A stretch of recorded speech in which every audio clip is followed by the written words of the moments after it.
जय हिंद साथियों, आप सभी को मेरा प्यार भरा नमस्कार। मैं मुकेश यादव, मैथ टारगेट से, और आज हम लोग पढ़ेंगे कक्षा 9 की मैथ एक्सरसाइज 6.2। यदि हम बात करें तो पिछली क्लास में कुल मिलाकर के एक्सरसाइज 6.1 तक हम लोगों ने कंप्लीट कर लिया था।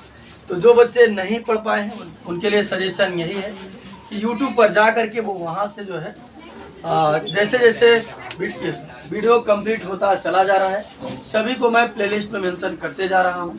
आप जिन बच्चों को नहीं पता उनके लिए बता देता हूँ। यूट्यूब पर आप सर्च करेंगे मैथ टारगेट। जब हम मैथ टारगेट सर्च करेंगे तो इस तरीके से हमारा चैनल आ जाएगा। इस पर आप क्लिक करिएगा। जब क्लिक करेंगे आप तो 3 ऑप्शन आपको मिलेगा। एक मिलेगा होम, वीडियोज, फिर शॉर्ट वगैरह ऐसे करके एक ऑप्शन मिलेगा प्लेलिस्ट। प्लेलिस्ट वाले ऑप्शन में आपको चले जाना है। ठीक, प्लेलिस्ट वाले ऑप्शन में आप चले जाएंगे, वहाँ क्लिक करिएगा तो हमने प्लेलिस्ट बनाया है NCERT math class 9, NCERT math class 10, NCERT math class 12। तो जो भी आपको पढ़ना है वहाँ से आप पढ़ सकते हैं। पूरा वीडियो एक तरफ से एक तरफ आपको मिलेगा। तो यहाँ समझिएगा ध्यान से। हम लोग आ जाते हैं क्वेश्चन पर। ये तो बता दिए, जो बच्चे ना पा रहे हो तो वहाँ से जाकर अपना खोज सकते हैं। बाकी जो पढ़ने वाले हैं वो खोज ही लेंगे, और जो नहीं पढ़ने वाले हैं उनको आप कितना भी घोर कर पिला दीजिए, तो बता दीजिए, उनको कोई फर्क नहीं पड़ने वाला है। वही कहावत याद आ जाती है कि भैंस के आगे बीन बजाओ, भैंस नहीं पढ़ रहा है। तो जो नहीं पढ़ने वाले हैं उनका कोई फर्क नहीं पड़ने वाला है। चले तो हम लोग क्या काम करते हैं, समझते हैं क्वेश्चन नंबर 2। बात ना करिए। आकृति 6.28 में, जैसा कि आकृति को हमने व्हाइट बोर्ड पर बना रखा है। एक बच्चा बात नहीं करेगा, निगाहें व्हाइट बोर्ड पर होनी चाहिए। कह रहा था कि आकृति 6.28 में, आकृति को इसलिए हमने व्हाइट बोर्ड पर बना रखा है ताकि आपको दिखा सकूं, समझा सकूं। अगर आ गए पीछे वाले तो भाई तोड़ देंगे, बता दे रहे हैं हम।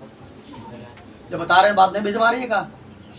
आकृति 6.28 में x और y के मान ज्ञात कीजिए। बच्चे जैसा कि आपको आकृति में यहाँ x लिखा हुआ दिख रहा है या y लिखा हुआ दिख रहा है, बताना है कि ये x कितने अंश का है और ये y कितने अंश का है। तो कह रहा है x और y के मान ज्ञात कीजिए। साथ ही जब आप मान ज्ञात कर लेते हैं तो फिर दर्शाइए। फिर आप समझिए बच्चे, ध्यान से दर्शाइए, दिखाइए, सिद्ध कीजिए। सारी बात होता है सिद्ध करना ही होता है। अलग अलग शब्दों में लिखता है दर्शाइए, दिखाइए, सत्यापित कीजिए, सिद्ध कीजिए। सारी की सारी बातें एक होती हैं। इन सब में कुल मिलाकर हमको सिद्ध करना होता है। तो उसके बाद कह रहा है कि फिर दर्शाइए कि AB समांतर CD है। यानी ये रेखा जो गई है ये इसके क्या है, पैरेलल है, समांतर है। तो यहाँ समझिएगा। एक बार मैं फिर से वही बात दोहराऊंगा कि मैंने जो है इसका 2 पार्ट इंट्रोडक्शन का कवर किया है। मैंने पहले ही कहा था इंट्रोडक्शन अच्छे से देख लीजिएगा, उसका उपयोग लगातार होता रहेगा। तो हमने उसमें पढ़ाया था कोण का प्रकार। ये बच्चे जब हमने उसमें कोण का प्रकार पढ़ाया था तो हमने देखा था कि एकांतर कोण हमारा तब बनता है जब दो समांतर रेखाओं को एक तिर्यक रेखा क्या करती है, काटती है ना। और साथ ही साथ हम आपको बताए थे कि जो एकांतर कोण है वो समांतर रेखा के अंदर बनता है कि बाहर बनता है, वो संगत होता है, इसलिए कहते हैं घर पे जाकर पढ़ा दिया।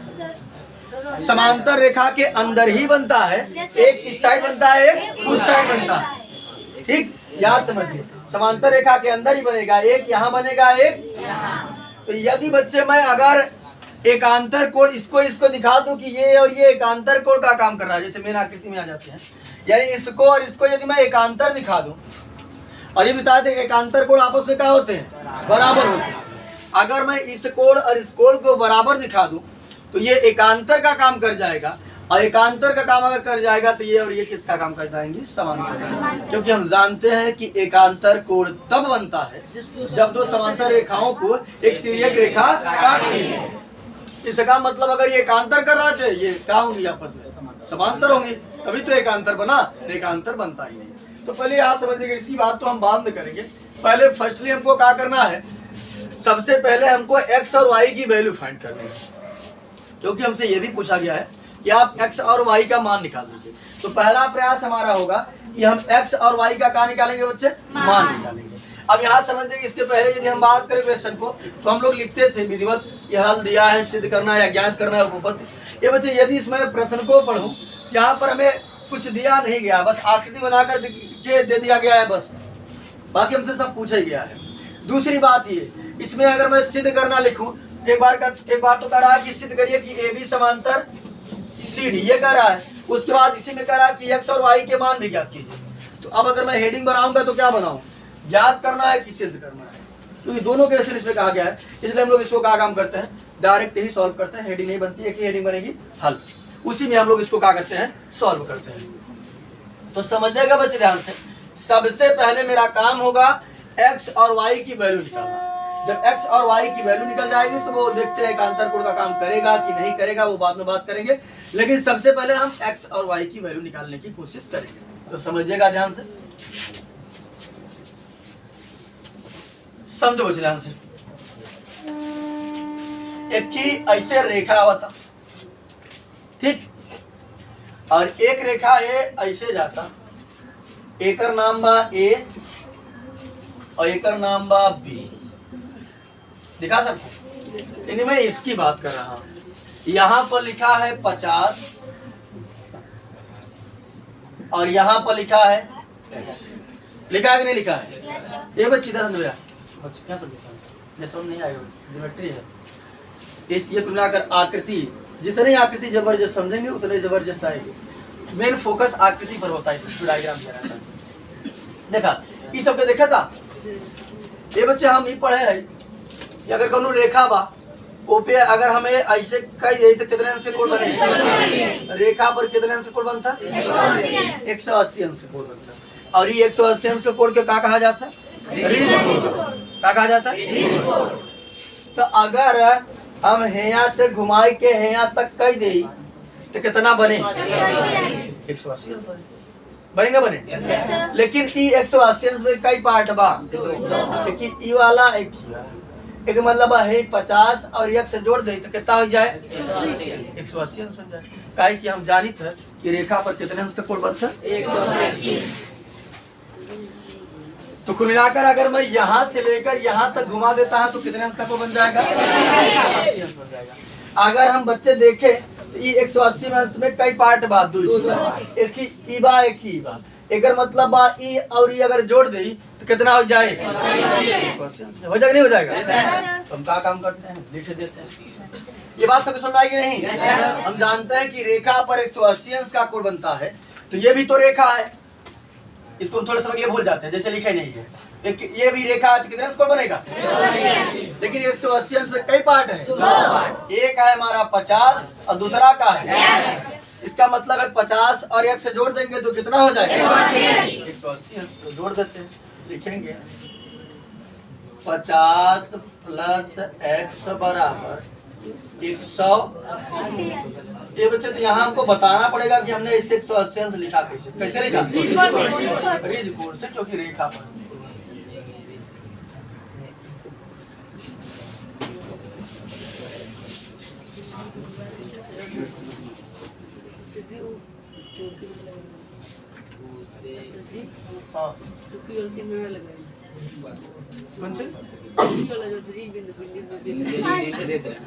आयत लगाया है ना,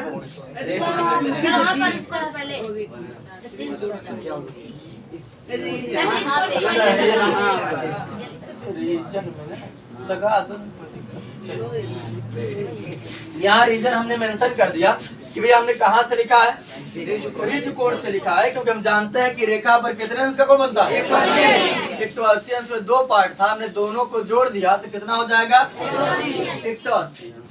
तो अब यहाँ समझिएगा बच्चे ध्यान से, अब ई 50 जोन बा एक पहले कौनो साइन नहीं बा, तो ये प्लस है, का है प्लस। तो कुल मिला के हमके x के मान निकाले बा, जेकर मान निकाले रहा था ओके एक तरफ अकेले करी था, तो ई प्लस बा ओहर जाए तो यहाँ बच्चे जब ई ओहर चला जाए क्या बचेगा, प्लस के x, और पहले प्लस ना लिखा जाता, पहले प्लस माना जाता, माइनस हो तो लिख दे, लेकिन प्लस पहले नहीं लिखा जाता। क्या बच्चे x बराबर 180, 180 ई ओहर के बाद का हुआ प्लस रहा उधर का तो माइनस 50,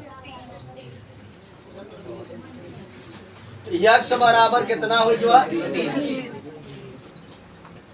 130 अंश। तो हमसे पूछा कर रहा कि x के मान बताइए इधर, तो x के मान बहुत आसान तरीके से हम लोगों ने बता दिया, बहुत कुछ कठिन नहीं। बातें सभी को कंफर्म है, तो ये सब बच्चा जिसे न समझाया हो, क्लियर है ना सबको, चल अब अगर बात करें, हमसे पूछा गया था कि भैया x का मान निकाल दीजिए, तो हमने x का मान निकाल दिया। अब आगे समझते हैं y का मान निकालते हैं। ये बच्चे समझिएगा ध्यान से, एक रेखा हमारी इस तरीके से गई है और एक रेखा इस तरीके से गई है। इसका यहाँ पर नाम है C, इसका नाम है D, और यहाँ पर लिखा है 130 अंश और यहाँ पर लिखा है y। अब यहाँ समझो बच्चे ध्यान से, इसलिए मैं बार बार यही कहता हूँ। अब जो प्रयोग होगा वो इंट्रोडक्शन में जो हमने कोण के बारे में समझाया है, एकांतर, शीर्षाभिमुख और संगत और रिज कोण, और दो अंतः कोणों का योग 180 होता है। वो जाकर के इसका इंट्रोडक्शन 2 पार्ट में कवर किया, अच्छे से देख लीजिएगा। उसका बार बार प्रयोग होता रहे, मैं बार बार यही बता रहा हूँ। अब यहाँ समझिए, फिर से वही बात प्रयोग हो रही है।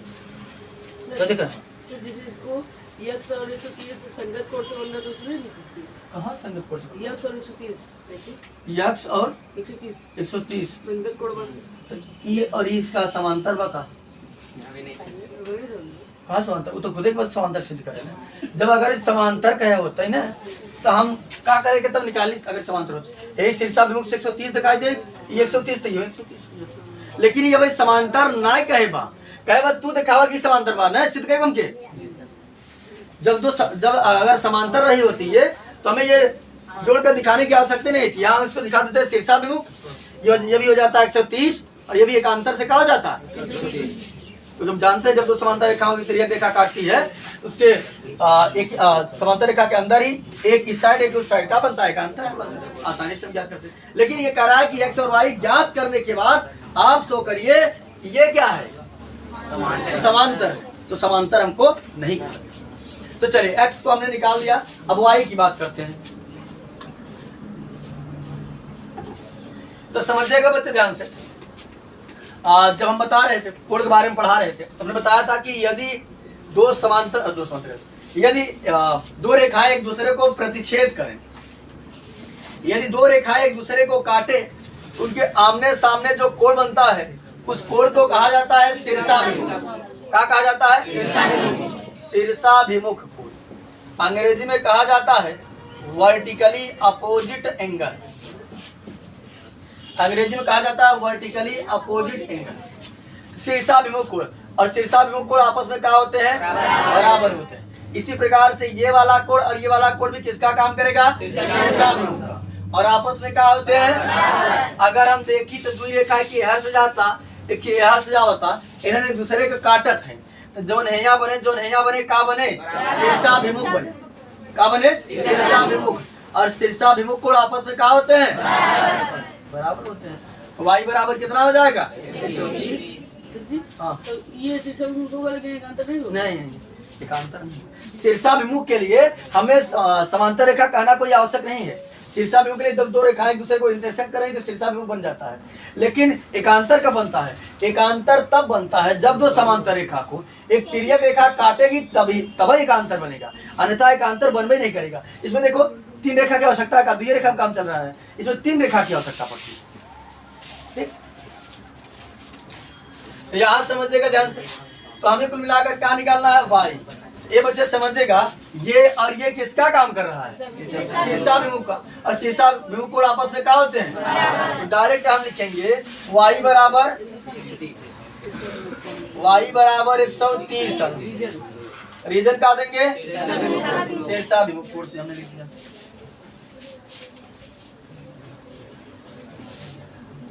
यहाँ बता देंगे हम शीर्षाभिमुख।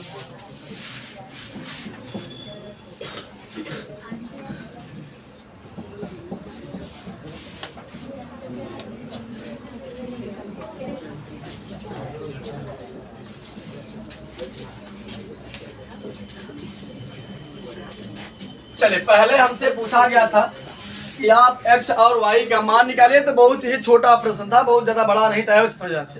प्लस बहुत ही छोटा प्रश्न था, कुछ नहीं था, 1-2 लाइन का प्रश्न नहीं था। इसमें से पूछा गया था कि x और y का मान निकालिए, तो हमने यहाँ पर क्या किया? रिज कोण लगा करके बस इतना पक्षांतर करके आसानी से हमने x का मान निकाल लिया। y का कुछ करने नहीं पड़ा, ये और ये शीर्षाभिमुख का कोण काम कर रहा था, डायरेक्ट हमने y का मान 130 लिख दिया। अब हमसे कहा गया था कि दिखाइए कि AB जो है वो CD के का है? पैरेलल है। क्या है?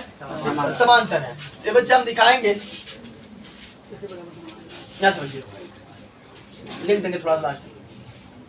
दो रेखाओं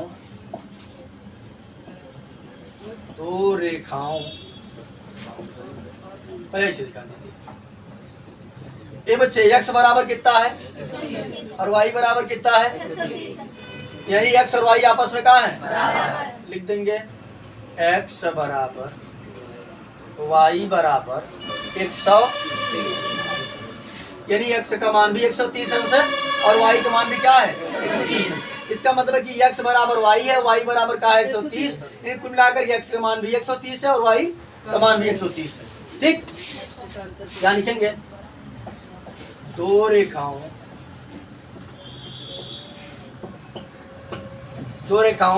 AB और CD को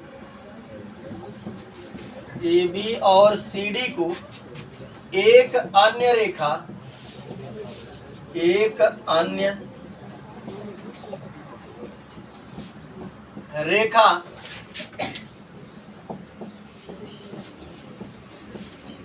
प्रतिच्छेद करती है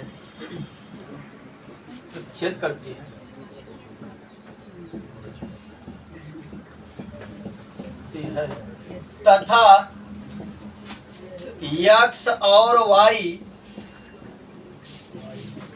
आपस में